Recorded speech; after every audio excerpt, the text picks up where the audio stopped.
साल पहले एक कहानी शुरू हुई। एक ऐसी कहानी जिसे इतिहास के किताबों में कभी आधा बताया गया तो कभी पूरे तरीके से छुपा लिया गया। कश्मीर धरती का स्वर्ग लेकिन इंसानों के लिए नर्क बना दिया गया। 1338 ईस्वी में कश्मीर में पहले मुस्लिम वंश की स्थापना हुई। इस वंश ने 220 साल तक शासन किया। शाहमीर वंश का सबसे विवादित शासक सुल्तान सिकंदर था। वो 1389 में गद्दी पर बैठा। कश्मीरी विद्वान प्रेमनाथ बजाज उसके शासन को कश्मीर के इतिहास का सबसे काला धब्बा मानते हैं। सिकंदर के शासन में प्रमुख ईरानी सूफी संत सैयद अली हमदानी के बेटे सैयद मोहम्मद हमदानी कश्मीर आए। सुल्तान ने उनके लिए खानकाह का निर्माण कराया। इतिहासकार लिखते हैं कि सुल्तान सिकंदर धर्म के नशे में चूर था। उसने सुहा भट्ट नाम के ब्राह्मण को अपना मुख्य सलाहकार बनाया। सूफी संत सैयद हमदानी ने सुहा भट्ट को मुस्लिम बनाकर मालिक सैफुद्दीन नाम दिया और उसकी बेटी से निकाह कर लिया। सुहा भट्ट उर्फ सैफुद्दीन के सुझाव पर सुल्तान ने कश्मीर के सभी ब्राह्मणों और विद्वानों को मुसलमान बनाने का आदेश दिया। इस्लाम ना अपनाने वालों से घाटी छोड़कर जाने को कहा गया। उसके शासन में मंदिर तोड़ने का अभियान चला। सोने चांदी की मूर्तियां शाही टकसाल में गलाकर सिक्कों में बदल दी गई। 1420 ईस्वी में सुल्तान सिकंदर का बेटा जैनुल आबदीन गद्दी पर बैठा। वो अपने पिता की धार्मिक कट्टरता से बिल्कुल उलट था। उसने मंदिरों को फिर से बनवाया, कश्मीर से निकाले गए ब्राह्मणों की वापसी की कोशिश की, जजिया कर हटाया दिया, गौ हत्या पर रोक लगा दी। जैनुल आबदीन कश्मीरी, फारसी, संस्कृत और अरबी का विद्वान था।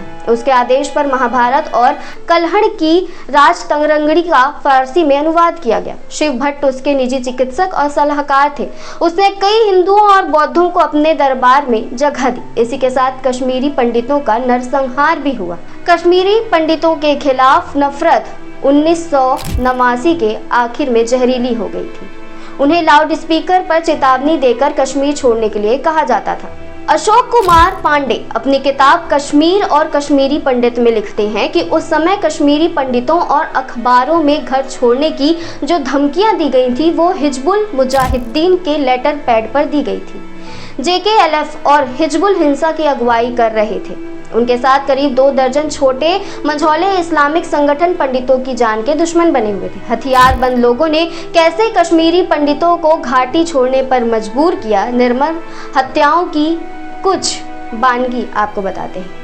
वरिष्ठ पत्रकार और कश्मीर की त्रासदी झेलने वाले राहुल पंडिता अपनी किताब अवर मून हैज ब्लड क्लॉट में लिखते हैं कि 19 जनवरी 1990 की रात में मैं सो रहा था। मस्जिद के लाउड स्पीकर से लगातार सीटी बजने की आवाज आ रही थी। मेरे मामा का परिवार हमारे घर आ चुका था। मामा और पिताजी कुछ बात कर रहे थे, तभी बाहर जोर से आवाज आई, नारा-ए तकबीर, अल्लाहू अकबर। मैंने ये नारा कुछ दिन पहले दूरदर्शन पर आए धारावाहिक तमस में सुना था। फिर आवाज आई, हम क्या चाहते, आजादी है जालिमों, ए काफिरों, कश्मीर हमारा छोड़ दो। फिर कुछ देर में नारेबाजी थम गई। जब मेरी माँ ने इसे सुना तो वो कांपने लगी। उन्होंने कहा कि भीड़ चाहती है कि कश्मीर को पाकिस्तान में बदल दिया जाए, उसमें पंडित मर्द ना हो लेकिन उनकी औरतें हों। माँ रसोई की ओर भागी और लंबा चाकू ले आई। उन्होंने कॉलेज जाने वाली मेरी बहन की तरफ देखकर कहा, अगर वे आतंकी आए तो मैं इसे मार दूंगी, इसके बाद अपनी जान ले लूंगी। जम्मू कश्मीर के 2 बार राज्यपाल रहे जगमोहन अपनी किताब माई फ्रोजन टर्बुलेंस इन कश्मीर में लिखते हैं, मार्च 1990 श्रीनगर के छोटा बाजार इलाके में 26 साल के बालकृष्ण उर्फ BK गंजू को चेतावनी दी जा चुकी थी कि वे कश्मीर छोड़ दें। उनके पड़ोसी ने बताया कि मस्जिद की लिस्ट में उनका नाम सबसे ऊपर था। अगले ही दिन गंजू और उसकी पत्नी ने श्रीनगर छोड़ने का फैसला किया। वो निकल ही रहे थे कि दरवाजे के बाहर से ही जोर से किसी ने कहा, गंजू साहब किधर है, उससे जरूरी काम है। पत्नी ने भीतर से कहा कि वो काम पर गए हैं। तब बाहर से आवाज आई, अरे इतनी सुबह कैसे जा सकते हैं मोहतरमा, आप परेशानी समझिए, हमें गंजू साहब से जरूरी काम है। दरवाजा नहीं खुला तो अजनबी खिड़की तोड़कर अंदर आने लगे। गंजू छत पर रखे चावल के ड्रम में छिप गए। आतंकियों ने पूरे घर में गंजू को खोजा। आहट मिलते ही उन्होंने गोली चला दी।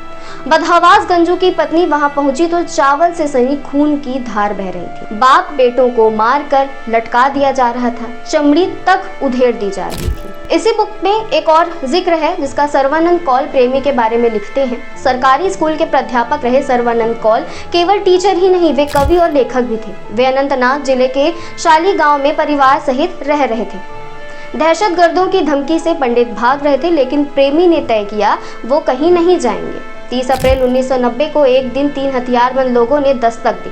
परिवार के सभी लोगों को एक कमरे में इकट्ठा किया। प्रेमी को साथ ले जाने लगे तो कुछ मुस्लिम पड़ोसियों ने विरोध किया। बंदूक की नोक के आगे उनका विरोध नहीं चला।